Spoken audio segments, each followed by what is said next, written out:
श्रीमा श्री अरविंद यही श्री अरविंद पाठचक्र ऑनलाइन माध्यम योगदान करिथिबा भाई अपा मानक नमस्कार। आजिर आलोच्य विषय परिवार रे ओ अन्य मानक सहित आमर संपर्क। परिवार रे ओ अन्य मानक सहित आमर संपर्क प्रसंग रे आलोचना करबा निमंते कोरापुट जिला दामंजली बीजीओपा सस्मिता मिश्र को मु अनुरोध करुछि। सस्मिता अपा तांकर वक्तव्य प्रदान करंतु। करुणामय मां परम प्रभु श्री अरविंद पादपद्म मोर अनंत कोटि प्रणाम एवं ए श्री अरविंद पाठचक्र रे ऑनलाइन माध्यम रे योगदान करिथिबा एवं अंशग्रहण करिथिबा समस्त मातृ अभिष्ट अपा भाई माननकु मोर प्रणाम तथा आज पवित्र जन्माष्टमी उपलक्षे समस्त अपा भाई माननकु अंतररु अनेक शुभेच्छा एवं अभिनंदन जनाउछि। से दिव्य चेतना समस्त को अधिकृत करू ताहा आस्पृहा करुछि। आजिर आलोचनार विषय वस्तु रही परिवार रे ओ अन्य मानक सहित आमर संपर्क।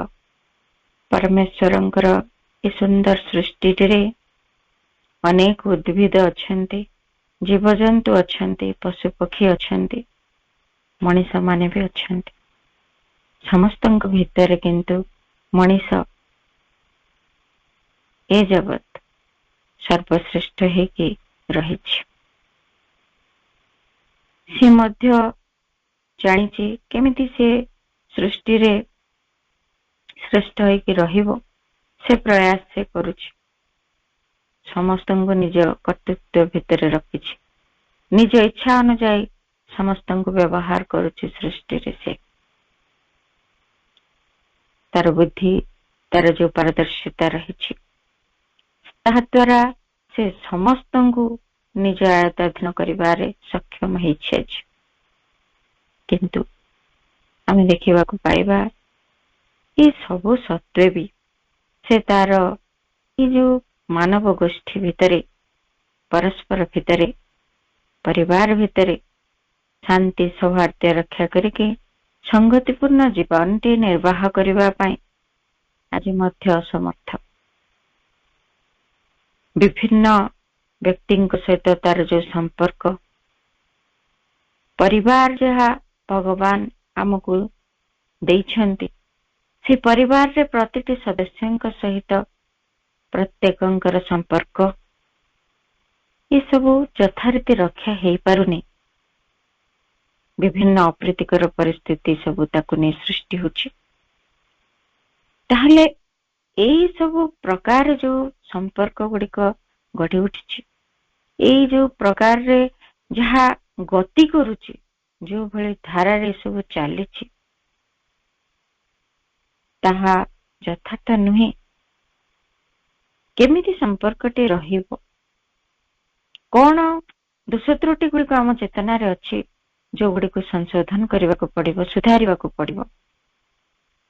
से विषय रे मां श्री अरविंद लेखा को आधार करी आमे बुझिबार जानिबार प्रयास करिबा। परिवार टे भितरे भगवान ही आमको ये संसार को आनी छंती। आज पर्यंत आमे परिवार को आश्रय करिकि ही ए सृष्टि को आसुचु, ए सृष्टि रे जन्म ग्रहण करुचु। ताहले से परिवार भितरे प्रतिटी सदस्य आम पाई केते अंतरंग हेबा उचित, समस्तंक सहित आमर संपर्कटी किभଳି भावरे रहिबा उचित। किंतु ताहा सेमिति रहेना। परस्पर भितरे से शांति से खुशी आमे देखि पारुनु। केतोटी परिवार आमे देखिबा जे से माने खुशी रे अछंती, केते सदस्य परस्पर परस्पर को अंतररु भल पाउचंती। ताहा हे पारुनी काहेकि ना तार भितरे କିଛି ଏମିତି କଥା ରହିଛି ଯୋଉଗୁଡିକ ପ୍ରକୃତରେ ଆମକୁ ସଂଶୋଧନ କରିବାର ଆବଶ୍ୟକତା ରହିଛି। ଭକ୍ତ କବି ମଧୁସୂଦନ ରାଓ କହିଥିଲେ, ବୈକୁଣ୍ଠ ସମାନ ଅଟେ ସେହି ଘର, ପରସ୍ପର ସ୍ନେହରେ ହିଁ ଥାଏ ନିରନ୍ତର। ସେ ସ୍ନେହ, ସେ ଶ୍ରଦ୍ଧା ସେ ଘର ଭିତରେ, ସେ ପରିବାର ଭିତରେ ଆମେ ଦେଖିପାରୁନୁ। ପ୍ରତ୍ୟେକ ଯେମିତି ପୁରା ଚକି ପେଶିଲା ଭଳି କଷ୍ଟ କରୁଛନ୍ତି। ପ୍ରତ୍ୟେକଙ୍କ ସହିତ ସମ୍ପର୍କ ଗୁଡିକ କିଛି ଏମିତି ଆଧାରରେ ଗଢି ଉଠିଛି ଯାହାକୁ ନେଇକରି କେବଳ ଦୁଃଖ ଯନ୍ତ୍ରଣାଟି ତାର ଫଳାଫଳ ସ୍ୱରୂପ ଆମ ପାଖକୁ ଆସି ଯାଉଛି। ସେଇ ସ୍ନେହ ଆଦର ପରସ୍ପର ଭିତରେ ମିଳୁନି। ତେବେ ଦେଖିବା ଏଇ ଯୋଉ ସମ୍ପର୍କ ଗୁଡିକ ମଣିଷ ଆଉ ଗୋଟିଏ ମଣିଷ ସହିତ ରଖିଥାଏ, ସେ ସମ୍ପର୍କ ଗୁଡିକ ମୁଖ୍ୟତଃ କେମିତି ସବୁ ହେଇଥାଏ ଏବଂ ତାକୁ ନେଇକରି ସେ କିଭଳି ଭାବରେ କି ସବୁ କାର୍ଯ୍ୟ କରେ ଯାହା ଫଳରେ এই ସମସ୍ୟା ଗୁଡିକ ସୃଷ୍ଟି ହେଉଛି। ସେଗୁଡିକ ମା କହୁଛନ୍ତି 4 ପ୍ରକାରର ସମ୍ପର୍କ, ଫିଜିକାଲ, ଭାଇଟାଲ, ମେଣ୍ଟାଲ ଆଉ ସାଇକିକ। 4 ପ୍ରକାର ଫିଜିକାଲ ବା ସ୍ଥୂଳ ଭୌତିକ ସମ୍ପର୍କ, ଯୋଉଟା କି ପ୍ରତିଟି ମଣିଷ ଆଉ ଗୋଟିଏ ମଣିଷ ସହିତ, ସେ ପରିବାର ଭିତରେ ହଉ, ଅନ୍ୟମାନଙ୍କ ସହିତ କାର୍ଯ୍ୟ କ୍ଷେତ୍ରରେ ହଉ, ବା ତାର ସମ୍ପର୍କରେ ଆସୁଥିବା ବନ୍ଧୁ ବାନ୍ଧବ ସାଙ୍ଗସାଥୀ ହୁଅନ୍ତୁ, ପ୍ରତ୍ୟେକଙ୍କ ସହିତ ସମ୍ପର୍କଟି ଏଇ 4 ପ୍ରକାର ସ୍ତରରେ ଚାଲିଛି ଆଜି ପର୍ଯ୍ୟନ୍ତ। ଗୋଟେ ହଉଛି ସ୍ଥୂଳ ଭୌତିକ ସମ୍ପର୍କ, ଯୋଉଟା କି ଗୋଟେ ଫିଜିକାଲ ବଡି, ମା କହୁଛନ୍ତି physical contact is compulsory. So to say, since it depends on the fact that we have a physical body, ଆମର ଯେହେତୁ ଗୋଟେ ଶରୀର ଅଛି, ତେଣୁ ଆମେ ଏମିତି କେତେ ଗୁଡିଏ ସମ୍ପର୍କ ଆମର ରହିଛି ଯୋଉଟା ଶରୀର ସହିତ ଜଡିତ। ସେଇଭଳି ଗୋଟିଏ ସମ୍ପର୍କ ଯେମିତି ପରିବାର ଭିତରେ ପରସ୍ପର ପିତା ମାତା, ଜେଜେବାପା ଜେଜେମା, ଅଜା ଆଈ, ଏଇଭଳି ଭାଇ ଭଉଣୀ, ଏ ସମସ୍ତେ ପରସ୍ପର ଉପରେ ନିର୍ଭରଶୀଳ ହେଇକି ସେମାନେ ଚଳନ୍ତି। ପରସ୍ପର ସହିତ ତାଙ୍କର ସ୍ଥୂଳ ଭୌତିକ ଭାବରେ ଗୋଟିଏ ସମ୍ପର୍କ, ଯାହା ଆମେ ସମସ୍ତେ ଯାହାକୁ ଦେଖିଲେ ଜାଣିଦେବୁ ହଁ ଇଏ ଅମୁକ ଫ୍ୟାମିଲିର ପିଲାଟେ, ଅର୍ଥାତ୍ ସେଇ ବଂଶର, ସେଇ ଘରର, ସେଇ ଭଳି ତାର ଗୋଟେ ଶାରୀରିକ ସମ୍ପର୍କ ସେଇ ସମସ୍ତ ପରିବାରର ବ୍ୟକ୍ତି ବିଶେଷଙ୍କ ସହିତ ରହିଛି। କାହା ଭଳି ତାର ନାକଟି ହେଇଛି, ତାର ବାପା ଭଳି ତାର ଆଖି ହେଇଛି, ମୁହଁ ହେଇଛି, ତାର ମା ଭଳି ତାର ହାତ ପାଦ ହେଇଛି, କଥାବାର୍ତ୍ତା ଏଇଭଳି ଜେଜେବାପାଙ୍କ ଭଳିଆ ସେ ବ୍ୟବହାର ଦେଖାଉଛି, ତାର ଚାଲିଚଳନ ଜେଜେମାଙ୍କ ସହିତ ମିଶୁଛି। ଏମିତି କେତେ ଗୁଡିଏ ଜିନିଷ ଯୋଉଟା କି ଏଇ ସମ୍ପର୍କ ଥାଏ। ଆଉ ଗୋଟେ ହେଲା ଭାଇଟାଲ ବା ପ୍ରାଣିକ ଭାବରେ କିଛି ସମ୍ପର୍କ ତା ଭିତରେ ଥାଏ। Contact occurs between impulses and desires which are identical or liable to combine in order to complement and heighten one another. ପରସ୍ପର ଭିତରେ ନିଜ ନିଜର ଆବେଗ ବାସନା ଗୁଡିକୁ ନେଇକି, ସମାନ ଧରଣର ଆବେଗ ହଉ, କାମନା ବାସନା ଗୁଡିକ ହଉ, ଯୋଉ ବ୍ୟକ୍ତି ମାନଙ୍କ ଭିତରେ ରହିଛି, ତାକୁ ନେଇକି ଯୋଉ ସମ୍ପର୍କଟି ଗଢି ଉଠିଛି, ତାହା ହଉଛି ପ୍ରାଣିକ ସମ୍ପର୍କ ବୋଲି ଆମେ କହିବା। ଏଇ ସମ୍ପର୍କଟି ଯେମିତି ପରସ୍ପରର ଆବେଗ ଗୁଡିକ, ତାଙ୍କର ରୁଚି ଅଭିରୁଚି ଗୁଡିକ, ପରସ୍ପରର କାମନା ବାସନା ଗୁଡିକ ପ୍ରାୟ ସମାନ ହେଇଥିବ।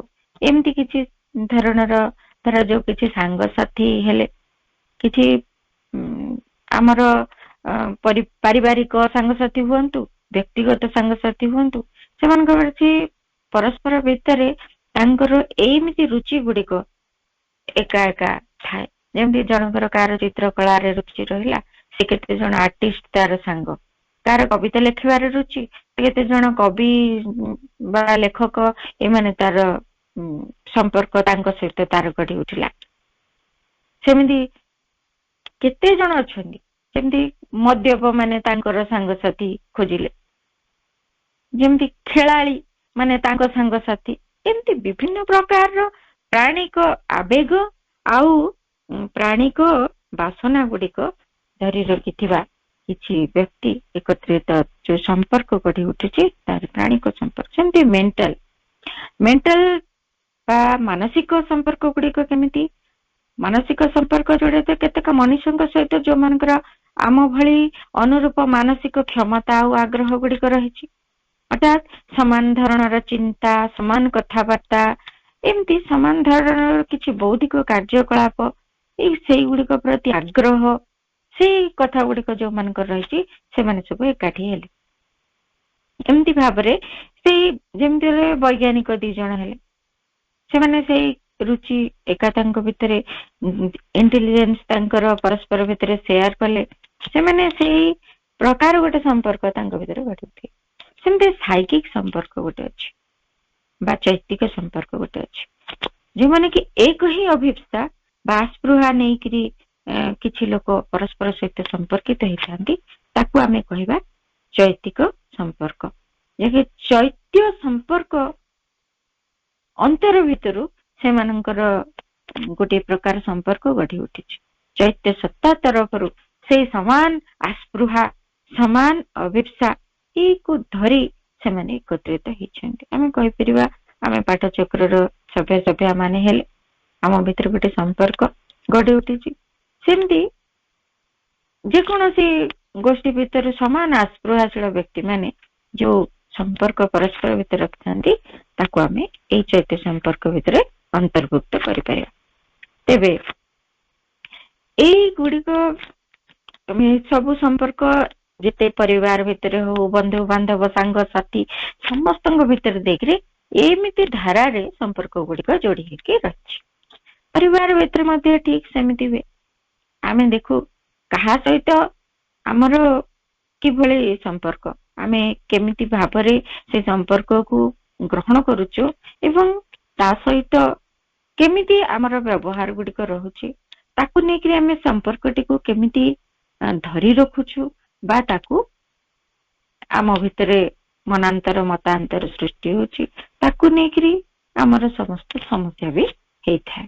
ତାହେଲେ ଏଇ ଯୋଉ ସମ୍ପର୍କ ଗୁଡିକ ତ ଆମେ ଜାଣିଲେ କେମିତି କେମିତି ହଉଛି, ତା ଭିତରେ ଡିସହାରମୋନି କାହିଁକି ହଉଛି, ଅସଙ୍ଗତି କାହିଁକି ସୃଷ୍ଟି ହଉଛି? ସମାନ କଥା ଗୁଡିକ ନେଇକରି କିଛି ସମ୍ପର୍କ ତ ଗଢି ହଉଛି ଆମେ ଜାଣିଲେ, କିନ୍ତୁ ତା ଭିତରେ ଅସଙ୍ଗତି ଅର୍ଥାତ୍ ମନାନ୍ତର ମତାନ୍ତର ଏଇଭଳିଆ କଥା ଗୁଡିକ ହୁଏ କାହିଁକି? ତାହାକୁ ଆମେ କେତେ ଗୁଡିଏ ପଏଣ୍ଟରେ ବୁଝିବା। ଶ୍ରୀଅରବିନ୍ଦ କହୁଛନ୍ତି, the inequality of feelings towards others, liking and disliking, is ingrained in the nature of the human vital. ଅନ୍ୟମାନଙ୍କ ସହିତ ଯୋଉ ଭାବର ସମାନତା ନ ରହିବା, ପସନ୍ଦ ଅପସନ୍ଦରେ ସମାନତା ନ ରହିବା ମଣିଷର ପ୍ରାଣରେ ଅନ୍ତର୍ନିହିତ ହେଇକି ରହିଛି। ଏ କଥାଟା ମଣିଷ ପ୍ରାଣ ଭିତରେ ହିଁ ଏଇ କଥାଟି ରହିଛି, ଯାହା ଦ୍ୱାରା ତାଙ୍କର ଭାବରେ ସମାନତା ରହୁନି। ଅର୍ଥାତ୍ ମୁଁ ତାକୁ ଭଲ ପାଉଛି କିନ୍ତୁ ସେ ମତେ ସେମିତି ଭଲ ପାଇବାର ଦୃଷ୍ଟିରେ ଦେଖେ ନା, କାରଣ ତାର ପ୍ରାଣ ଭିତରେ ଆମ ପ୍ରାଣ ଭିତରେ ଅନେକ ଫରକ ରହୁଛି। ମୁଁ ତା ପାଇଁ କିଛି ଭଲ ଚିନ୍ତା କଲା ବେଳକୁ ସିଏ ଭଲ ଚିନ୍ତା ନ କରିପାରେ, ବା ସିଏ ମୋ ପାଇଁ ଭଲ ଚିନ୍ତା କରୁଥିବ, ମୋ ଭିତରେ ସ୍ୱାର୍ଥପରତା ଆସିଯାଇପାରେ। ଏମିତି କଥା ଗୁଡିଏ ଆମ ପ୍ରାଣ ଭିତରେ ଅଛି, ଯିଏକି ଆମକୁ ଏଇଭଳି ପ୍ରକାରର ଅସଙ୍ଗତି ଭିତରକୁ ଟାଣି ନେଉଛି। ଆଉ ଏମିତି ବି ହେଇଥାଏ ଯେ ତାଙ୍କର ଯୋଉ ମଣିଷ ମାନଙ୍କର ପ୍ରତ୍ୟେକଙ୍କର ପ୍ରାଣିକ ସ୍ୱଭାବ ସହିତ ସଙ୍ଗତି କେହି ରକ୍ଷା କରିପାରନ୍ତିନି। କିଏ ରକ୍ଷା କରିପାରନ୍ତି ଯଦି ସମ୍ପର୍କ ଭଲ ରହିଲା, କିଏ ରକ୍ଷା କରିପାରନ୍ତିନି ଯଦି ସମ୍ପର୍କ ଖରାପ ହେଲା। କେମିତି ଧର ଯୋଉ ଜଣଙ୍କର ଇଚ୍ଛା ଗୋଟିଏ କଥା ହଉଛି, ପରିବାର ଭିତରେ ଆମେ ଅଛେ, ପରିବାର ଭିତରେ ସମସ୍ତଙ୍କ ପ୍ରାଣ ତ ସମାନ ସ୍ତରରେ ନାହିଁ ନା, ସେଥିପାଇଁ ତ ଏତେ ଗୁଡେ କଥାରେ ବିଭେଦ ସବୁ ଦେଖାଦିଏ। ଯଦି ଜଣେ ଗୋଟିଏ ଜିନିଷ ଇଚ୍ଛା କରୁଛି ଏଇଭଳି କାର୍ଯ୍ୟଟି ଘଟୁ, ଆଉ ଜଣେ ସେତେବେଳକୁ ତାର ଓଲଟା ଜିନିଷଟେ ଚାହୁଁଥିବ ଯେ ନାଇଁ ଏମିତି ହବନି। ତେଣୁ କଣ ହୁଏ, କେହି କାହା ସହିତ ସଙ୍ଗତି ଯଦି ରକ୍ଷା ନ କରିପାରିଲେ ତାହେଲେ ଅସୁବିଧା হবে। ସ୍ୱାମୀ ସ୍ତ୍ରୀ ହୁଅନ୍ତୁ, ବାପା ମା ପିଲାଙ୍କ ସହିତ ହୁଅନ୍ତୁ, ଏଇଥିରେ ଯଦି ଜଣେ ଟିକେ ସଂଗତି ରକ୍ଷା କରିବାକୁ ଚାହିଁବ ତେବେ ଯାଇ ସମ୍ପର୍କଟି ସଜାଡି ହବ, ନହେଲେ ସମ୍ପର୍କରେ ଗୋଳମାଳିଆ ହବ। ଯଦି ସ୍ତ୍ରୀ କହୁଛି ମୁଁ ଏଇ କଥାଟି ଚାହେଁ ଏବଂ ସ୍ୱାମୀ ସେତେବେଳେ ତାର ପ୍ରାଣଟିକୁ କୌଣସି ପ୍ରକାର ସଂଗତି ଭିତରକୁ ନଉନାହିଁ ଏବଂ ଗଣ୍ଡଗୋଳିଆ ପରିସ୍ଥିତି ହେଲା ଭଳି ଓଲଟା କଥାଟି ତାକୁ ଭଲ ଲାଗୁଛି, ବା ସ୍ୱାମୀ କହୁଛି ଗୋଟେ କଥା ସ୍ତ୍ରୀଟିକୁ ତାର ଓଲଟା କଥାଟି ଭଲ ଲାଗୁଛି, ତା ଭିତରେ ଅସଙ୍ଗତି ଦେଖାଦେବ। କାରଣ ଦି ଜଣଙ୍କ ଭିତରେ କେହି କାହାର ପ୍ରାଣ ସବମିସିଭ ନୁହଁ, କାହାର ପ୍ରାଣ ଗୋଟେ ସଂଗତି ରକ୍ଷା କରିବା ପାଇଁ ପ୍ରଚେଷ୍ଟା କରୁନାହିଁ, ତେଣୁ ତାରି ଭିତରେ ଅସଙ୍ଗତି ଦେଖାଦେବ। ସେମିତି ପିତା ମାତା ପିଲା ଛୁଆଙ୍କ ସନ୍ତାନ ମାନଙ୍କ ଭିତରେ ମଧ୍ୟ ଏମିତି ହୁଏ, ଭାଇ ଭଉଣୀଙ୍କ ଭିତରେ ମଧ୍ୟ କଥାବାର୍ତ୍ତା ଏବଂ ଭାବ ଭିତରେ ଏତେ ଫରକ ଆସିଯାଏ, ବହୁତ ଅସଙ୍ଗତି ସେଇଥିପାଇଁ ସୃଷ୍ଟି ହେଇଯାଏ। ପ୍ରାଣ ହିଁ ଏ ଅସଙ୍ଗତିର ମୂଳ କାରଣ ହେଇକି ଥାଏ। ସବୁବେଳେ କେତେ ଜଣଙ୍କର ପୁଣି ଶ୍ରୀଅରବିନ୍ଦ କହୁଛନ୍ତି the vital of some people calls always for disharmony, petty quarrels and confusion.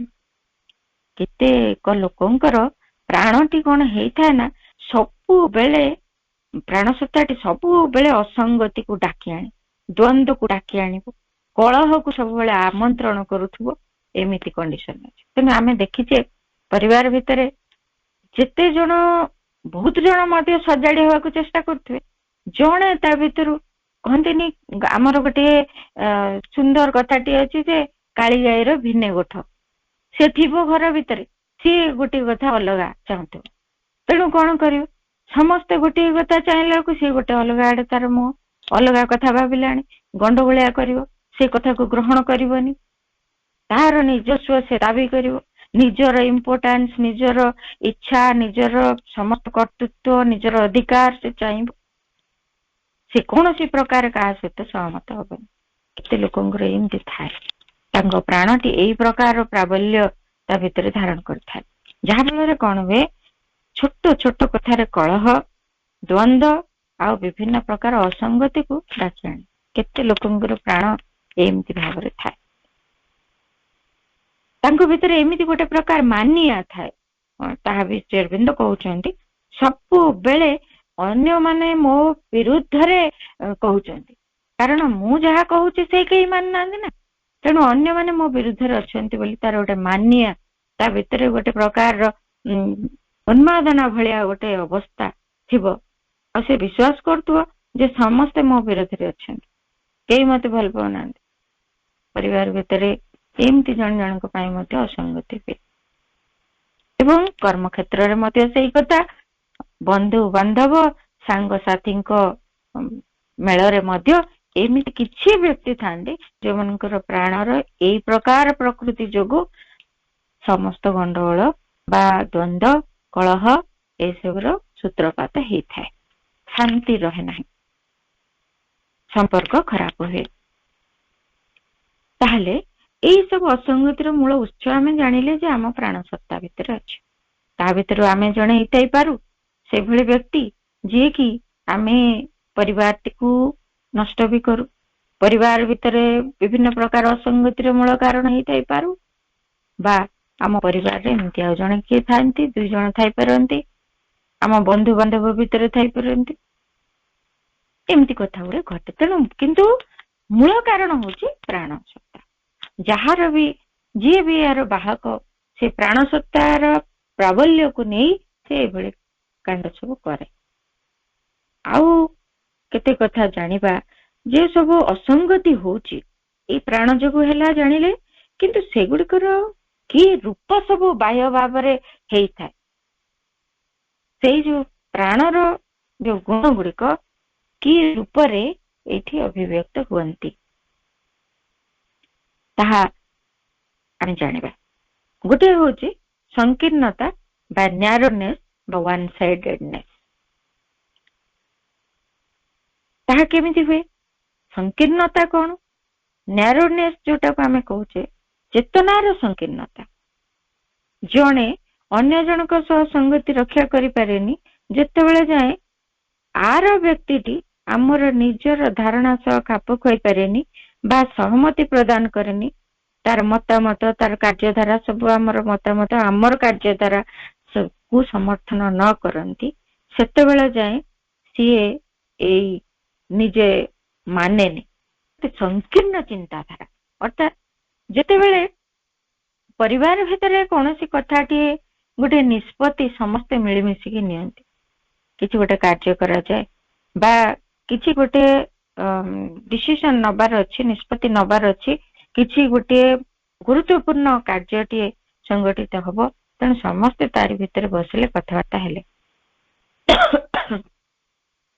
सेतेबेले एमती भाव जनकर संकीर्णता केमिति थिबो से कहबो जे मोर जहा मतामत सेतिकरे सीए सीमित रहिला ताटू आउट से ब्रॉडन हबनी से वाइडन हबनी आ चेतना से कौन करिवो से सेतिकी जो कथाटी भाबीची से कथा मु कहूची एया माने घटनाटी एया ही हबो आ जे जहा कहउथिबो से कहबो एडा क ठीक न एडा सब भूल मु जहा कहूची ठीक कारण से ता चिंताधाराटीर सीमा भितरे से रहिला से संकीर्णता भितरे से रहिला आउ अन्य कहार चिंता को अन्य कहार इच्छा को अन्य कहार मतामत को से कौनसी प्रकार ग्रहण कला नहीं से भली विस्तारता भितर ना एते संकीर्णता एई जली संकीर्णता रहे से आमे जानिबा से प्राणर प्रकृति एई भली गोटे संकीर्णतार रूप रे अभिव्यक्त होछि तेणु सबु बेले आमको एई कथाटी को ध्यान देबाको हबो एई भली जदि गोटे संकीर्णता आम भितर देखा जाउछि ताहाले आम चेतना को आम टिके विस्तृत करबा आवश्यक प्रत्येक जे निजर धारा रे परिचालित हेबे ए कथा को बुझिबा आवश्यक तार गोटे किछि चिंताधारार गोटे दृष्टिकोण रहिछि तार किछि अन्य प्रकार रे गोटे डिफरेंट वे रे बा गोटे भिन्न दिगरे से चिंता करूछि हुए तो से कथा को टिके बुझिबा जानिबा ग्रहण करिबा जदि एतिकी आमे करिबा ताहले कोन हो परिवार भितर मध्य बंधु बांधव सांग साथी को मेल रे मध्य संपर्कटी सुदृढ़ हबो आम चेतनाटी विस्तृत हबो ए जो न्यारोनेस भितरु आमको बाहरी जीवक हबो ए नहले एई प्रकार गतिवृत्ति आम संपर्क भितरे फाट सृष्टि करिवो आम संपर्क कोन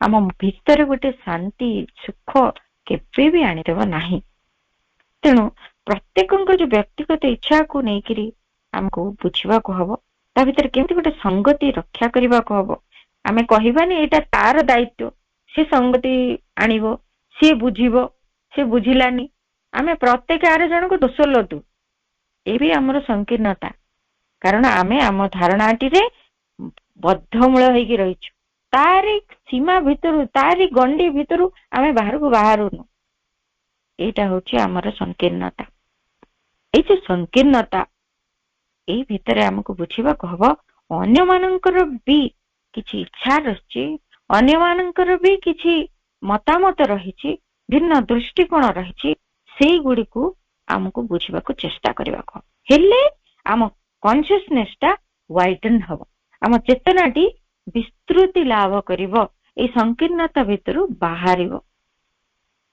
आउ गोटे होची कली झगड़ा रूपरे कलह रूपरे एई प्राणिक इच्छा गुड़िक अभिव्यक्त हो सबु बेले मनीषटी केमती आमे देखिचे केते केते लोक सब कली करथांती गोटे परिवार आउ गोटे परिवार सहित कली करछंती परिवार भितर जणे भाई आउ जणे भाई सहित कली झगड़ा करूची कि काकू केते प्रकार आघात दउचंती कि काकू हत्या भी कर दउचंती केते भयंकर कलह सब ये सब परिवार भितर भी हुए सांगसाथी भितर भी हुए कार्य क्षेत्र में विभिन्न प्रकार कलह सृष्टि हुए प्रति कथा एमिति संपर्क गुड़िक भितर असुविधा सृष्टि करे माँ कहते you must not forget that I disapprove of quarrels and always consider that both sides are equally wrong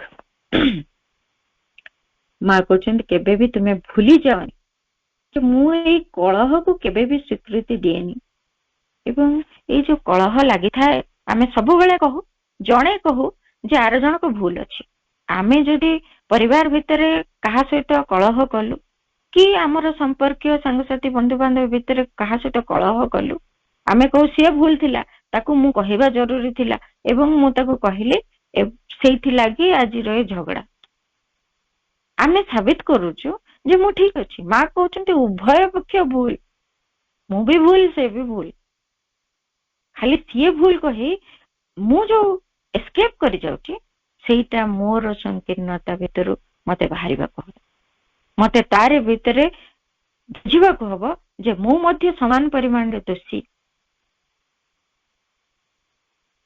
एवं जेतेबेले आमे कलह करूछु मां कहउछन्ती when you start a quarrel it is as if you are declaring war on the divine's war जेतेबेले आमे कलह करूछु आरंभ करूछु कलह करिबाकू सेतेबेले भगवान को कार्य रे तार विरुद्ध रे युद्ध घोषणा करूछु आमे या परिस्थिति ती हेची संगे संगे आमे कलह करिबाकू बाहरी पडछु आम प्राण रो एते उन्मादना से संगे संगे निजर जिद को निजर धारणा को निजर जो व्यक्तिगत मतामत को से जाहिर करबाकू जेतेबेले अति जोर दे के माडी चले ताहाई कलहर रूपनी से कहारी कथा सुनिबानी से निज कथा को पूरा जाहिर करे भारी भारी अति छोटिया प्रकृति ए प्राणर एते निम्नता एते निचता आम संपर्क को नष्ट करिवार ए होची गोटे बड़ रूप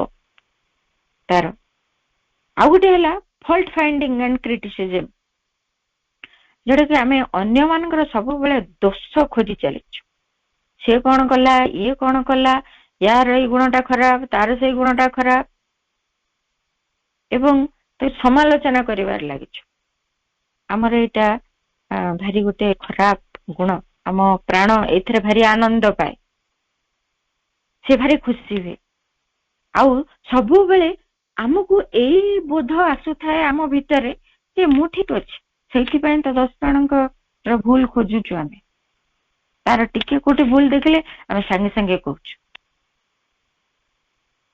एई प्रकार गोटे जिनिस जहा आमको सेई प्रकार संपर्क भितरे फाट सृष्टि करिबा पय आगे ने आम संपर्क भितरे मनोमालिन्य हबो मतांतर हबो मनांतर हबो एई कथा एई फॉल्ट फाइंडिंग एंड क्रिटिसिज्म पारे हां अन्य मानकर दोष दे श्री अरविंद कहउछन there is no harm in seeing and observing if it is done with sympathy and impartiality अन्य मानकर दोष को देखिबा एवं ता भितरु किछि ताकू किछि समालोचना करे किछि कहिबा ता विषय सेते बेले ए कथाटी को आमे करि पारिबो जति आमे पूर्ण सहानुभूतिर सहित एवं निरपेक्ष भावरे ए कार्य करूछु आमे कोन से सहानुभूतिर सहित करूछु ना तार दोषटी देखिले आमे कुरुळी उठुची आम प्राण खुशी हे जाउची हेटी तार एटी पूरा भूल बाहला मु देखिली से एमिति दोषीटीए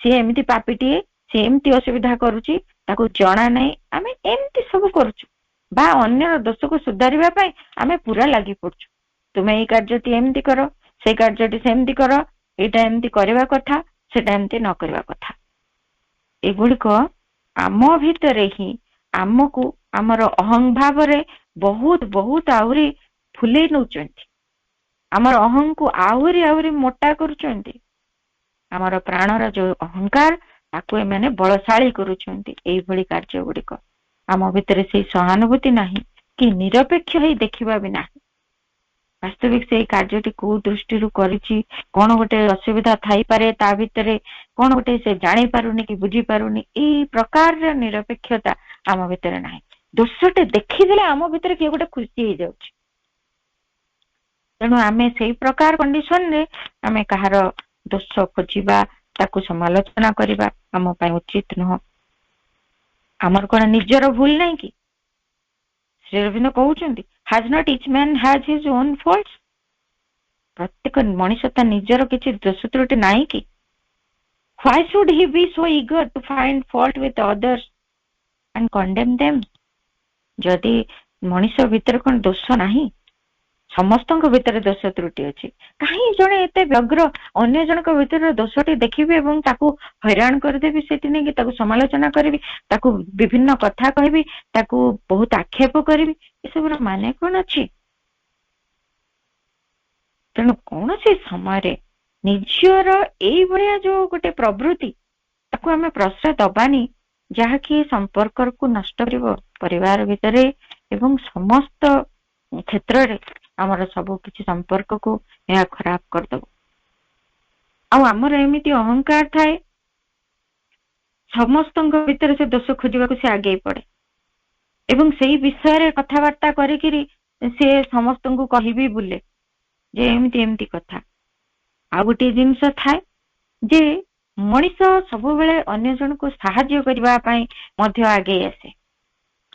ସେ ପରିବାର ଭିତରେ ହଉ, ସେ ଭାବେ ମୁଁ ସାହାଯ୍ୟ କରିଦେବି ସମସ୍ତଙ୍କୁ, ସାଙ୍ଗ ସାଥୀ ହୁଅନ୍ତୁ, ବନ୍ଧୁ ବାନ୍ଧବ ସାହାଯ୍ୟ କରେ, କିନ୍ତୁ ସେ ଯଥାର୍ଥ ଚେତନାରେ ତାକୁ ସାହାଯ୍ୟ କରେ ନା। ତା ଭିତରେ ସେଇ ପ୍ରାଣିକ ବାସନାଟିଏ ରହିଥାଏ ସାହାଯ୍ୟ କରିବା ପଛରେ, ଯେ ମୁଁ ତାକୁ ସାହାଯ୍ୟ କରୁଛି ସେ ମତେ ସାହାଯ୍ୟ କରିବ, ବା ମୁଁ ତାକୁ ସାହାଯ୍ୟ କରିଛି ଇନ୍ ରିଟର୍ନ ମୁଁ ତାଠୁ କିଛି ପାଇବି। ଯଦି ସେତିକି ନ ପାଏ ସମ୍ପର୍କ ସେଇଠି ଖରାପ ହେଇଯାଏ। ଏଇ ହଉଛି କେତେ ଗୁଡିଏ କଥା ରହିଛି। ଆଉ କେତେ ଗୁଡିଏ କଥା ଥାଏ ଯେ ମଣିଷ ତାର ସେଇ ପ୍ରାଣିକ ଅହଙ୍କାରକୁ ନେଇକିରି ସବୁବେଳେ ସେ ଭାରି ଭାବେ ଯେ ମୁଁ ହିଁ ଠିକ ବାଟଟି ଦେଖେଇଦେବି, ଅନ୍ୟ ଜଣକୁ ଉପଦେଶ ଦବ, ସାହାଯ୍ୟ କରିବ ଏବଂ ତାର ପ୍ରତିବଦଳରେ କିଛି ଚାହୁଁଥିବ, ଯୋଉଟା କି ସମ୍ପର୍କ କଟିଯିବାର ମୂଳ କାରଣ ବା ସମ୍ପର୍କ ନଷ୍ଟ ହବାର ଗୋଟେ ଭୟାବହ ରୂପ। ସେ କାରଣ ସେ ସାହାଯ୍ୟଟି ଯଥାର୍ଥ ଚେତନାରେ କରାହେନି। କାହାକୁ ସେମିତି ଆମେ ପରିବାର ଭିତରେ ଆଜି ଦେଖିଲେ ଗୋଟେ ପରିବାର ଭିତରେ ଦେଖାଯିବ, ସେଇ ଭାଇ ଭଉଣୀଙ୍କ ଭିତରେ ବି ଆଜି ଭଉଣୀ ପଟରେ ଭାଇଟି ଅଛି, କାଲିକୁ ଦେଖିଲା ବେଳକୁ ଆଉ ଗୋଟେ ଭଉଣୀକୁ ସେ ସପୋର୍ଟ କଲାଣି, ଏଇ ଭଉଣୀଟି ସହିତ ସମ୍ପର୍କ ନାହିଁ। ଏଭଳି ଭାବରେ ମଧ୍ୟ ପରିବାର ଭିତରେ ଅସୁବିଧା ଦେଖା ଦଉଛି। ବା କେତେବେଳେ ପିତାମାତାଙ୍କର ପୁତ୍ର କନ୍ୟାଙ୍କ ସହିତ ସମ୍ପର୍କ ଖରାପ ହେଇଯାଉଛି, ସେମାନେ ପୁରାପୁରି ସବୁ ବେଳ ପାଇଁ ସମ୍ପର୍କ କାଟି ଦଉଛନ୍ତି, ଏମିତି ବି ହେଇଯାଉଛି। କେତେ ଖୁସିରୁ ମଣିଷ ବଞ୍ଚିତ ହେଇଯାଉଛି, କେତେ କଷ୍ଟ ସେ ପାଉଛି, କେବଳ ପରସ୍ପରର ଅହଂର ଏଠି ସଂଘର୍ଷ, ଆଉ କିଛି ନୁହେଁ। ଏଇଭଳି ଅବସ୍ଥା ଗୁଡିଏ ସୃଷ୍ଟି ହେଇ ମଣିଷ ମାନେ ପ୍ରକୃତରେ ପରିବାର ଭିତରେ ଅନ୍ୟ ଜାଗାରେ ସବୁଠି କଷ୍ଟ ପାଉଛନ୍ତି। ଆଉ ଗୋଟେ କଥା ହେଇଥାଏ ଯେ ପ୍ରତିଟି ମଣିଷର କିଛି ଗୋଟେ ଭଲ ଗୁଣ ଅଛି, କିଛି ଗୋଟେ ଖରାପ ଗୁଣ ଅଛି। ମଣିଷଟିଏ ସବୁବେଳେ ଆଗ୍ରହୀ ହେଇଯାଏ ସ୍ୱାଭାବିକ ଭାବରେ, ତାର ପ୍ରାଣର ପ୍ରେରଣାବଶତଃ ସେ ସବୁବେଳେ ତାର ଦୁର୍ଗୁଣଟିକୁ ଆଗ ଦେଖିଦିଏ, ତାର ଭଲ ଗୁଣଟିକୁ ଦେଖେ ନା। ପରିବାର ଭିତରେ ଏଇଟିର ବହୁତ ଆବଶ୍ୟକତା ଅଛି।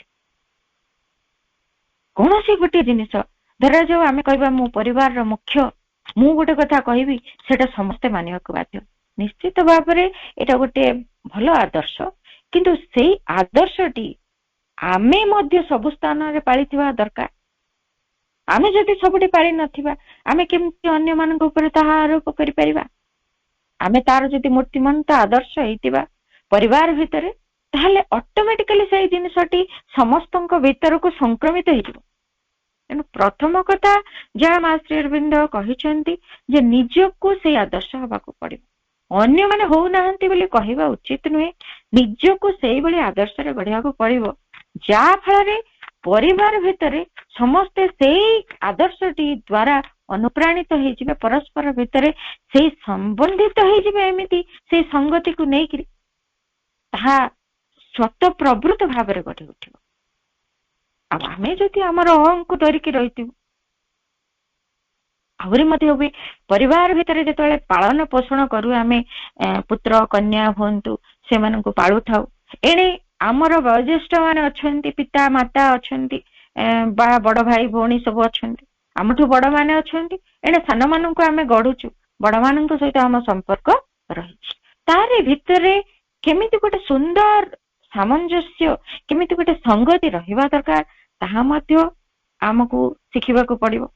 ବଡମାନଙ୍କ ସହିତ ଆମର ଆଚାର ବ୍ୟବହାର, ତାଙ୍କ ପ୍ରତି ଆମର କର୍ତ୍ତବ୍ୟ, ତାଙ୍କ ପ୍ରତି ଆମର ସମ୍ମାନ, ଏଇ ସବୁ ବୋଧ ଗୁଡିକ ଯେତେବେଳେ ଆମେ ସେଇ ପରିବାର ଭିତରେ ରହିଛୁ, ସେଇ ଆମଠୁ ସାନମାନଙ୍କୁ ଆମେ ଗଢୁଛୁ, ସେଇମାନଙ୍କ ଆଗରେ ପ୍ରତିଫଳିତ ହେବା ଦରକାର। ଆମେ ସେଇ ଆଦର୍ଶ ହେଇଥିବା ଦରକାର। ହେଲେ ହିଁ ସେମାନେ ଶିଖି ଚାଲିଲେ ଏବଂ ସେଇ କଥାକୁ ପାଳି ଚାଲିଲେ ଭବିଷ୍ୟତ ଜୀବନରେ ପରିବାରଟିକୁ ସେମାନେ ସଂଗତିପୂର୍ଣ୍ଣ ଭାବରେ ଧରି ରଖିବାରେ ସେମାନେ ମଧ୍ୟ ଗୋଟିଏ ଗୋଟିଏ ମେରୁଦଣ୍ଡ ହେଇ ଉଠିବେ, ଯୋଉମାନେ କି ପରିବାରକୁ ବାନ୍ଧି ରଖିବେ। ତେଣୁ ଅନେକ କଥା ଏଠି ରହିଛି, ପ୍ରତ୍ୟେକ ନିଜ ଭିତରେ ଏଇ କଥା ଗୁଡିକୁ ଧାରଣ କରିବା ଦରକାର। ଆହୁରି ଗୋଟିଏ କଥା ରହେ, ଯାହାକି ପରିବାର ଏବଂ ସାଙ୍ଗସାଥୀ ହୁଅନ୍ତୁ, କାର୍ଯ୍ୟକ୍ଷେତ୍ରରେ ହଉ, ଗୋଟେ ଆଉ ଗୋଟେ ଜିନିଷ ରହିଛି, ମାନବୀୟ ଅନୁରାଗ, ଗୋଟେ ପ୍ରକାର ଭଲ ପାଇବା ବା ସ୍ନେହ, ଏସବୁ ଆମ ଭିତରେ ଅଛି। ପରିବାର ଭିତରେ ସ୍ନେହ ସମ୍ପର୍କଟି ହିଁ ଆମକୁ ଧରି ରଖିଛି। ସେ ସ୍ନେହ ସମ୍ପର୍କଟି ଯୋଗୁ ହିଁ ଆମେ ବାନ୍ଧିଛୁ ପରସ୍ପର ସହିତ। ସେଇ ସ୍ନେହଟି କିନ୍ତୁ ବେଳେ ବେଳେ ଏମିତି ପ୍ରକାରେ ମିଶ୍ରିତ ହେଇଯାଏ, ଯାହା ଫଳରେ କଣ ହୁଏ, ସମ୍ପର୍କଟି ନଷ୍ଟ ହେବାକୁ ବାଧ୍ୟ, ସମ୍ପର୍କରେ ଫାଟ ସୃଷ୍ଟି ହେବାକୁ ଗୋଟେ ଯେମିତି ବାଧ୍ୟବାଧକତା ସେଠି ଆସି ପହଞ୍ଚିଯାଏ। କାରଣ ଆମର ଯୋଉ ଭଲ ପାଇବାଟି, ତାହା କେବଳ ଭଲ ପାଇବା ହେଇକି ନଥାଏ, ତାହା ଆସକ୍ତିରେ ପରିଣତ ହେଇଯାଏ। ବାପା ମା ମାନେ ପିଲାମାନଙ୍କ ପ୍ରତି ଆସକ୍ତ ହେଇ ପଡନ୍ତି, ସ୍ୱାମୀଟିଏ ସ୍ତ୍ରୀ ପ୍ରତି ଆସକ୍ତ, ସ୍ତ୍ରୀଟିଏ ସ୍ୱାମୀ ପ୍ରତି ଆସକ୍ତ ହେଇପଡେ, ପିଲାମାନେ ପିତାମାତାଙ୍କ ପ୍ରତି ଆସକ୍ତ ହେଇ ପଡନ୍ତି, ଭାଇ ଭଉଣୀଙ୍କ ଭିତରେ ଆସକ୍ତି ଥାଏ, କେହି କାହାକୁ ଛାଡିକି ଯେମିତି ଦଣ୍ଡେ ମୁହୂର୍ତ୍ତେ ଆମେ ବଞ୍ଚିପାରିବୁ।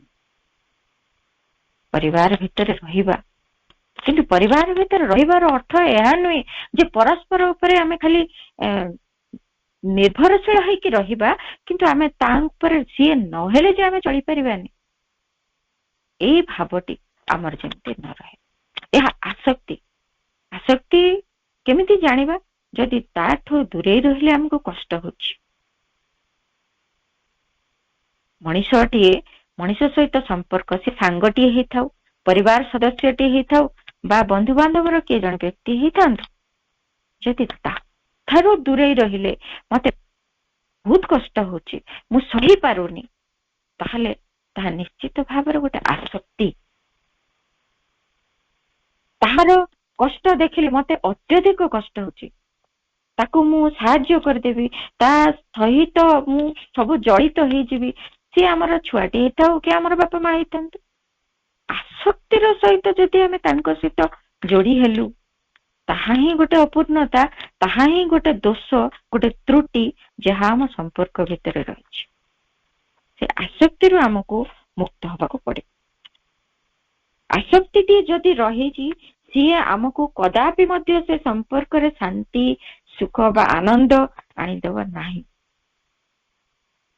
ଆମେ କହୁ, ମୁଁ ତ ଛୁଆଟିକୁ ଭଲ ପାଏ, ମୁଁ ତାକୁ ଛାଡିକି ରହିପାରିବିନି। ଏହା କେମିତି ଆସକ୍ତି ହବ? ଏହା ଭଲ ପାଇବା, କିନ୍ତୁ ତାହା ଯଥାର୍ଥ ଭଲ ପାଇବା ନୁହେଁ। ଆମେ ଛୁଆଟିକୁ ଭଲ ପାଇକରି ତାକୁ ଗୋଟେ ପଙ୍ଗୁ କରିଦେବା, ତାକୁ ଗୋଟେ ଅଯୋଗ୍ୟ କରିଦେବା। ସେଟା ଛୋଟ ପିଲାଟି ବେଳୁ ଆମେ ଛୁଆ ମାନଙ୍କୁ କଣ କହୁ, ଠିକ ଅଛି ତୁ ଖାଇସାରିଲୁ, ତୁ ପ୍ଲେଟ ଉଠାନା, ମୁଁ ଉଠେଇଦେବି। କିନ୍ତୁ ସେ ବଡ ହେଲାଣି, ତାରି ଭିତରେ ବି ଆମେ ପ୍ଲେଟ ଉଠଉଛୁ, ତାକୁ ଶିଖଉନାହୁଁ। ସେ ଗଲା ହଷ୍ଟେଲରେ ରହିଲା, ସେଇଠି ମଧ୍ୟ ସେ କଷ୍ଟ ପାଇବ। ତାକୁ ଆମେ ସବୁ ପ୍ରକାର ଖାଦ୍ୟ ଖୁଆଇବା ଶିଖେଇଲୁ ନାହିଁ। ଯେତେବେଳେ ବାହାରେ ରହିଲା, ତାକୁ କଷ୍ଟ ହବ, ସେଠି ହଷ୍ଟେଲରେ ସେ ଖାଇପାରିବନି, କାନ୍ଦିବ, ସେ କହିବ ମା ମୁଁ କଷ୍ଟରେ ଅଛି, ମୁଁ ଖାଇପାରୁନି। ସେତେବେଳେ ଆମକୁ ଦୁଃଖ ଲାଗିବ ଯେ ମୋ ଛୁଆଟି ଖାଇପାରୁନି। କିନ୍ତୁ ଆମେ ହିଁ ନିଜେ ତା ପ୍ରତି ଆସକ୍ତ ହେଇ ତାର ସବୁ ଖାଲି ପ୍ରିୟ ଜିନିଷ ତାକୁ ଖାଇବାକୁ ଦେବି, ତାକୁ ସୁବିଧା କରିଦେବି କହି କହି ତାକୁ ପୁରାପୁରି ପଙ୍ଗୁ କରିଦେଲି। ତାର ନିଜର ସ୍ୱାଧୀନ ବିକାଶରେ ତାକୁ ଆମେ କୌଣସି ସହଯୋଗ କଲୁନି। ତେଣୁ ସେଇ ଜାଗାରେ ମଧ୍ୟ ବେଳେ ବେଳେ ସମ୍ପର୍କଟି ଖରାପ ହୁଏ। କାରଣ ଯେତେବେଳେ ଆମେ ବୟସ ବଢିଯାଏ, ଆମେ ସେତିକି ବେଳେ ସେଇ ଛୁଆଟିକୁ ସେଇ ପ୍ରକାର ସହଯୋଗ ଦେଇପାରୁନାହୁଁ। ଆମକୁ କଷ୍ଟ, ସେ ମଧ୍ୟ କଷ୍ଟରେ ଅଛି, ସେଇ ସମୟରେ କେମିତି ସମ୍ପର୍କଟି ଦୃଢ ହୋଇପାରିବ? ହେଇପାରୁନି। ତେଣୁ ପିଲାଟି ବେଳୁ ଯେତେବେଳେ ପରିବାର ଭିତରେ ଛୁଆଟି ବଢୁଛି, ତାକୁ ଆମେ ଶିଖେଇବା କିଭଳି ଭାବରେ ସେ ନିଜକୁ ସ୍ୱତନ୍ତ୍ର କରିପାରିବ, ସ୍ୱାଧୀନ ଭାବରେ ସେ ନିଜକୁ କେମିତି ବଞ୍ଚିବାରେ ସହଯୋଗ କରିବ, ନିଜକୁ କେମିତି ସେଇ ଦିଗରେ ବିକଶିତ କରିବ। ଯଦି ଆମେ ଶିଖେଇଲୁ ତାହେଲେ ହେଇପାରିବ। ତାହା ହେଇପାରେନି ଓନ୍ଲି ଫର ଏଇ ଆସକ୍ତି, ଏଇ ଆଟାଚମେଣ୍ଟ ପାଇଁ ଆମେ ସେ କଥା କରିପାରୁନି। ମୋ ଛୁଆ କାମ କରିବ, ମୋ ଛୁଆ ଅଣ୍ଠ ଗୋଟେଇବ, ଏଇଭଳି ଭାବନା ଆମ ଭିତରେ ଥାଏ। ମୋ ଛୁଆ ଲୁଗା କାଚିବ, କିନ୍ତୁ ମୋ ଛୁଆଟି ଦିନେ ନିଜେ ଆତ୍ମନିର୍ଭର ହବ, ଅନ୍ୟ ଉପରେ ସେ ନିର୍ଭରଶୀଳ ହବ ନାହିଁ, ଆତ୍ମନିର୍ଭର ହବ, ସେଇଠି କେତେ ବଡ କଥା। ଆମେ ସେଇଠି ଯଦି ଶିଖେଇ ଦେଇ ପାରିବା, ସେ ସମ୍ପର୍କଟି କେତେ ସୁନ୍ଦର ଭାବରେ ଗଢି ଉଠିବ। ନା ଆମକୁ କଷ୍ଟ ଲାଗିବ, ସେ ନିଜେ କାମଟି ନିଜେ କରୁଥିବ, ସେ ବି ଖୁସିରେ ଥିବ, ଯାହା ହଉ ମତେ ଏଇ କଥାଟି ଶିକ୍ଷା ଦିଆଯାଇଛି, ତେଣୁ ମୁଁ ଆଜି ଇଣ୍ଡିପେଣ୍ଡେଣ୍ଟଲି ବଞ୍ଚି ପାରୁଛି ବୋଲି ସେ ବି ଭାବିବ। କେତେ କେତେ କ୍ଷେତ୍ରରେ ତାହା ସବୁ ହେଇଥାଏ। ଆଉ ଆଟାଚମେଣ୍ଟ ହିଁ ଆମକୁ ଏମିତି କରିଦିଏ, ସେ ଛୁଆଟିକୁ ବଢିବାକୁ ଦିଏନି। ତେଣୁ ଏଇ ଭଲ ପାଇବା, ଆମେ କହୁ ଏଇଟା ମୁଁ ଭଲ ପାଏ ତାକୁ, ଏଇ ଭଲ ପାଇବା ଅତି ସାଧାରଣ ନିମ୍ନତର ସ୍ତରର ଭଲ ପାଇବା। ଏଇ ଭଲ ପାଇବାରୁ ଆମକୁ ଉର୍ଦ୍ଧ୍ୱକୁ ଉଠିବାକୁ ହବ। ଭଲ ପାଇବାଟି ଗୋଟିଏ ଦିବ୍ୟ ଚେତନାରେ ପର୍ଯ୍ୟବେସିତ ହେବା ଦରକାର, ଦିବ୍ୟ ଚେତନାକୁ ନେଇ ପ୍ରତିଷ୍ଠିତ ହେବା ଦରକାର। କାରଣ ଭଲ ପାଇବାଟି କେବଳ ନିଜକୁ ଦେଇଦେବାର କଥା, ତାକୁ ଏମିତି ନୁହେଁ ତାକୁ ନିଜକୁ ଦେଇଦେବା ବୋଲି ତାକୁ କିଛି ଗୋଟେ ସ୍ୱାତନ୍ତ୍ର୍ୟ ନ ଦେବା, ତାହା ନୁହେଁ। ନିଜକୁ ଦେଇଦେବା ଅର୍ଥାତ୍ ଆମେ ତାକୁ ଭଲ ପାଉଛେ, ତାର ଅର୍ଥ ନୁହେଁ ତାକୁ ଛାଡିକି ଆମେ ରହିପାରିବାନି। ତାର ସମସ୍ତ ସୁବିଧାରେ ଆମେ ଥିବା, ତାର ଅସୁବିଧାରେ ମଧ୍ୟ ଆମେ ଥିବା। କେବଳ ସହଯୋଗଟିଏ ଥିବ, ଅନ୍ତରର ଭାବଟିଏ ଥିବ, ତାହା ପାଇଁ ସବୁ କିଛି ସବୁବେଳେ କରିଦେବା ଯେ କେବଳ ତାକୁ ଭଲ ପାଇବା, ତାହା ନୁହେଁ। ସେଥିପାଇଁ ସାବିତ୍ରୀରେ ପ୍ରଭୁ ଶ୍ରୀ ଅରବିନ୍ଦ ବି କହିଲେ, ଯୋଉଟା ମାନବୀୟ ସ୍ତରର ସାଧାରଣ ଭଲ ପାଇବାଟି ରହିଛି, ସେ ସମ୍ପର୍କ ନଷ୍ଟ କରିବାରେ ମଧ୍ୟ ତାହା ମୁଖ୍ୟ ଭୂମିକା ନିର୍ବାହ କରୁଛି। ତେଣୁ ସେଇ ପ୍ରେମଟି ଆମର ବଦଳି ଯିବା ଦରକାର, ଦିବ୍ୟତା ଆଡକୁ ଯିବା ଦରକାର। ଭଲ ପାଇବାଟି ଆସକ୍ତିରେ ପରିଣତ ନ ହେଇ ତାହା ଦିବ୍ୟତାରେ ପରିଣତ ହବ। ତାକୁ ସ୍ୱତନ୍ତ୍ର କରିକି ଯଦି ଆମେ ନିଜ ଗୋଡରେ ଛିଡା କରେଇଦେଲୁ ଆମ ପ୍ରିୟ ଲୋକଟିକୁ, ତାର ଅସୁବିଧା ବେଳେ ସେ ନିଜକୁ ନିଜେ ଯଦି ସାହାଯ୍ୟ କରିପାରିଲା, ତାହା ହିଁ ତ କେତେ ଭଲ ପାଇବା ହବ। And love that was once an animal's desire, then a sweet madness in the rapturous heart. An ardent comradeship in the happy mind becomes a wide spiritual yearning space. ତା ଭିତରେ ଏମିତି ହେଇଯିବ, ଯୋଉ ଭଲ ପାଇବାଟି ଦିନେ ଗୋଟେ ପ୍ରକାର ପାଶବିକତାରେ ଭରପୁର ହେଇକି ଥିଲା, ସ୍ୱାମୀଟିଏ ସ୍ତ୍ରୀକୁ ଭଲ ପାଉ କି ସ୍ତ୍ରୀଟି ସ୍ୱାମୀକୁ ଭଲ ପାଉ, ସନ୍ତାନକୁ ଭଲ ପାଉ, ଜାଣନ୍ତିନି ଯଥାର୍ଥ ଭଲ ପାଇବା କଣ, କେବଳ ଗୋଟେ କାମନା ବାସନା ତା ଭିତରେ। ମୋ ପିଲାଟିକୁ ମୁଁ ସର୍ବୋଚ୍ଚ ସୁବିଧା ଦେବି, ମୋ ସ୍ୱାମୀକୁ ମୁଁ ଭଲରେ ରଖିଦେବି, ଆରାମରେ ରଖିଦେବି, ମୋ ସ୍ତ୍ରୀକୁ ମୁଁ ସବୁ କିଛି ସୁବିଧା ଯୋଗେଇଦେବି, ଏଇଭଳି ଗୋଟେ ଆସକ୍ତି। ସେମାନେ ଯେ ପରସ୍ପର ନିର୍ଭରଶୀଳ ହେବେ, କିନ୍ତୁ ଏମିତି ନୁହଁ ସେମାନେ କେବେ ବି ଆତ୍ମନିର୍ଭର ହେଇପାରିବେନି। ଏଇଭଳି ପଙ୍ଗୁ କରି ନ ଦେଇ ତାଙ୍କୁ ଏମିତି ଗୋଟେ ସୁଖମୟ ମନର ନିବିଡ଼ ସହଚର କରିପାରିବା, ସେମାନେ ବି ଖୁସିରେ ଥିବେ, ଆମେ ବି ଖୁସିରେ ରହୁଥିବା। ପରିବାରର ସଦସ୍ୟ ମାନଙ୍କୁ ନେଇ ଏଇଭଳି ଯଦି ଆମର ସମ୍ପର୍କଟି ଗଢି ଉଠେ, ଭଲ ପାଇବାଟି ଏଇଭଳି ଭାବରେ ପରିପୋଷିତ ହୁଏ, ତାହେଲେ ତାହା ଆହୁରି ସୁନ୍ଦର ହେଇ ଉଠିବ। ତେଣୁ ଏ ଭଲ ପାଇବା, ମାନବୀୟ ଭଲ ପାଇବା ତ ରହିବ, କିନ୍ତୁ ତାକୁ ଆମକୁ ଆଗକୁ ଅତିକ୍ରମ କରିଯିବାକୁ ପଡିବ ଏବଂ ତାର ଆଗକୁ ଯାଇ ଆମେ ବୁଝି ନେବୁ କଣ ପ୍ରକୃତ ଯଥାର୍ଥ ଭଲ ପାଇବା। ଯଦି ସେଇ ସ୍ତରରେ ଆଗକୁ ଯାଉ, ତେବେ ହିଁ ଯାଇ ବୁଝିପାରିବୁ, ନହେଲେ ବୁଝିପାରିବୁ ନାହିଁ। ତେଣୁ ପ୍ରତି କଥାରେ ଆମେ ଏଇଭଳି ନିଜକୁ ଗଢିବା, ଯେମିତି ଗୀତାରେ କୁହାହେଲା, ଆସକ୍ତି ହି ଅନଭିସ୍ୱଙ୍ଗ ପୁତ୍ର ଦାର ଗୃହାଦିଷୁ ନିତ୍ୟଂ ଚ ସମଚିତ୍ତତ୍ୱଂ ଇଷ୍ଟାନିଷ୍ଟୋପପତ୍ତିଷୁ। ତ୍ରୟୋଦଶ ଅଧ୍ୟାୟ 10ମ ଶ୍ଲୋକ। ସ୍ତ୍ରୀ ପୁତ୍ର ଗୃହ ଆଦିରେ ଅନାସକ୍ତ ଭାବ ଏବଂ ଅନୁକୂଳ ଆଉ ପ୍ରତିକୂଳ ପରିସ୍ଥିତିରେ ସମଚିତ୍ତତ୍ୱ ଯଦି ଗୋଟେ ଅସୁବିଧାଟେ ଦେଖାଦେଲା ଆମ ଘରେ ପରିବାର ଭିତରେ ବା ଅନ୍ୟମାନଙ୍କ ସହିତ ବି ହଉ, ଅଫିସରେ ହଉ, ସାଙ୍ଗସାଥି ମେଳରେ ହଉ, ଯୋଉଠି ଗୋଟେ ଅସୁବିଧାଟିଏ ଦେଖାଦେଲା, ସେ ସୁଖ ଦୁଃଖ ସବୁ ପରିସ୍ଥିତି ଭିତରେ ସମଚିତ୍ତରେ ରହିପାରିବା ଅଭ୍ୟାସ କରିବା। ମୋ ଛୁଆର ଆଜି ଅସୁବିଧା ହେଇଗଲା, ମୋର ସ୍ୱାମୀଙ୍କର ଅସୁବିଧା ହେଇଗଲା, ମୋ ସ୍ତ୍ରୀର ଅସୁବିଧା ହେଇଗଲା, ମୋ ପିତା ମାତା ଆଜି କେତେ କଷ୍ଟରେ ଅଛନ୍ତି, ମୋର ପରିବାର ବର୍ଗ ଏଠି କେତେ କଷ୍ଟ ପାଉଛନ୍ତି, ବା ସାଙ୍ଗସାଥି ମୋ ସାଙ୍ଗର ଆଜି କେତେ ଅସୁବିଧା ହେଇଗଲା, ତାର କେତେ କଷ୍ଟ, ତାର କେତେ ଅସୁବିଧା ଭିତରେ ମୋ ସାଙ୍ଗଟା ଯାଉଛି, କହିକି ରାତି ଶୋଇବାନି, ଦିନ ଶୋଇବାନି, ଆମେ କହିବା ଯେ ମୁଁ ସାଙ୍ଗକୁ ଭଲ ପାଏ ବା ମୋ ପରିବାରକୁ ମୁଁ ଭଲ ପାଏ। ତାହା ନୁହେଁ। ସେଇ ଭିତରେ ଆମେ ସମଚିତ୍ତ ହେଇକି ରହିବା। ଅର୍ଥାତ୍ କେମିତି ସମଚିତ୍ତତା ଆସିବ? ସବୁ ପରିସ୍ଥିତି ଭଗବାନଙ୍କ ତରଫରୁ ଆସିଛି, ସବୁ ପରିସ୍ଥିତି ଭିତରେ ଦେଇକି ଭଗବାନ ଆମ ଚେତନାର ଅଗ୍ରଗତି ସାଧନ କରିବେ। ପ୍ରତ୍ୟେକଟି ମଣିଷ ସେଇ ନିୟମର ଅନ୍ତର୍ଭୁକ୍ତ ହେଇଛି।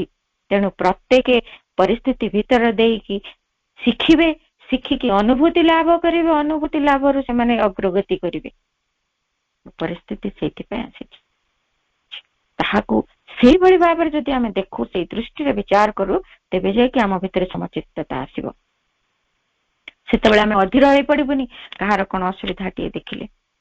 ନିଜ ଚେତନାକୁ ଆମେ ଯଦି ପ୍ରକୃତରେ ଭଗବତ ଅଭିମୁଖୀ କରିକି ରଖିବୁ ଏବଂ ଭଗବାନଙ୍କୁ ପ୍ରତିଟି ଘଟଣା ଭିତରେ, ପ୍ରତିଟି ବ୍ୟକ୍ତି ଭିତରେ ଦେଖିବାକୁ ଚାହିଁବୁ, ତାହେଲେ ସମଚିତ୍ତତା ଆସିବ।